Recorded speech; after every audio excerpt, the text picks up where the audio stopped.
বন্ধুরা, আজকে একটু ভিন্ন রকম একটা ভিডিও নিয়ে হাজির হয়েছি। মানে কিছু প্লেট, এগুলো আপনাদের কাছে মনে হতে পারে শুধুমাত্র কিছু প্লেট বা কাচের কয়েকটি প্লেট মাত্র, কিন্তু আমার কাছে এটা হচ্ছে অমূল্য রতন। এরা কোহিনূরের চেয়েও মনে হয় দামি কিছু। আমি এগুলোকে 13 বছরের বেশি সময় ধরে আগলে রেখেছি। খুব যত্ন করে এই প্লেটগুলোকে রেখেছি, ভাঙতে দেই না। মানে এতটা যত্ন মনে হয় মানুষ অন্য কিছুকে করে না। এগুলো হচ্ছে আমার মায়ের দেয়া স্মৃতিচিহ্ন। আমার মা, আমি যখন ঢাকা আসি মা আমাকে এই প্লেটগুলা দিয়েছিল, যেহেতু লেখাপড়া শেষ করার পরে আমি জব পারপাসে ঢাকাতে আসছিলাম। তো ঢাকা আসার পরে এই প্লেটগুলো আমাকে দিয়েছিল এবং প্লেটগুলো এত যত্ন করে আমি রেখে দিয়েছি যে কোনো মেহমান আসলে, মানে স্পেশাল কোনো মেহমান না আসলে আমি এই প্লেটগুলো সাধারণত বের করি না। তো আজকে আয়নের বাবার কলিগ এসেছিল, আমার বরের কলিগ এসেছিল, যার জন্য আসলে প্লেটগুলো বের করেছিলাম এবং ওনাকে খেতে দিয়েছিলাম। পাশাপাশি হচ্ছে আমার বড়ও খেয়েছিল। তো এখন উনি চলে যাওয়ার পরে আমি খুব যত্ন করে এগুলাকে মানে আলতো আলতো করে পরিষ্কার করে ধুয়ে রেখেছি। এই প্লেটগুলো আমাদের বাড়িতে বেশ কিছু ছিল। তো মা আমাকে এই 4টা প্লেট দিয়েছিল। আমি নিতে চাই নাই, আমি মানে অনেকটাই নিতে চাইছিলাম না, কিন্তু মা আমাকে এক প্রকার জোর করেই দিয়েছিল যে বাবু তুমি যাচ্ছ, নিয়ে যাও, প্লেটগুলো অন্তত কাজে লাগবে। তো ব্যাচেলার লাইফে কাজে না লাগলেও আমার ম্যারিড লাইফে এগুলো কাজে লেগেছে। আমি অন্যান্য প্লেট বের করলেও এই প্লেটগুলো খুব কম বের করি।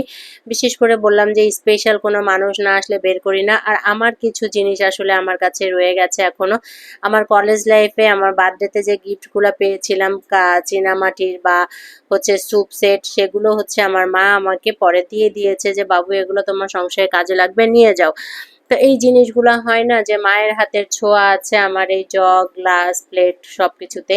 তো মায়ের হাতের এই ছোঁয়াগুলোকে আমি যত্ন করে রেখে দিতে চাই। কতদিন এটা রেখে দিতে পারবো আমি জানি না। আমাদের বাড়িতে যে কয়টা প্লেট আছে এই কাপগুলো কিন্তু আমার বার্থডেতে পাওয়া। আমি তখন ডিগ্রি পড়ি, বিএসসি পড়ি, তখন হচ্ছে অনুষ্ঠানে আমার এক চাচি আমাকে এই স্যুপ সেটটা গিফট করেছিল। আর বান্ধবীরা তো ছোট ছোট জামা কাপড়, কাপ, দুষ্টামি করে যা করা যায় আর কি সব করেছিল। তো ওগুলাই আসলে আমার কাছে এখনো আছে। মাঝে মাঝে যখন আমি র্যাকটা পরিষ্কার করতে বসি এবং এগুলো যখন দেখি আমার মনটা না খুব ভারাক্রান্ত হয়ে যায়। তখনই ভারাক্রান্ত হয় যখন বেশ কিছু সময় আমি বাড়িতে যেতে পারি না, বাবা মার সাথে দেখা করতে পারি না, তখন আমার মনটা আর স্থির থাকে না।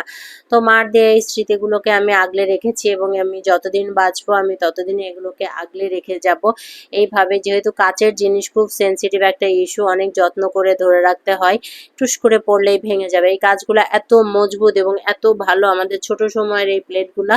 বাড়িতে যে কটা প্লেট আছে একটা প্লেটও কিন্তু নাই। আমার কাছে এই 4টা প্লেট আছে, এই 4টা প্লেটই অবশিষ্ট। এই প্লেটগুলো অনেক বেশি ছিল আমাদের বাবার বাড়িতে, কিন্তু এখন একটা না। তো মায়ের দেয়া স্মৃতিগুলোকে আমি আগলে রেখেছি। আপনারা কারা কারা বাবা মায়ের দেয়া স্মৃতি আগলে রেখেছেন জানাবেন। আজকে এ পর্যন্তই। সাবস্ক্রাইব করবেন আমার চ্যানেল, পাশে থাকবেন। সবাইকে thank you for watching, by.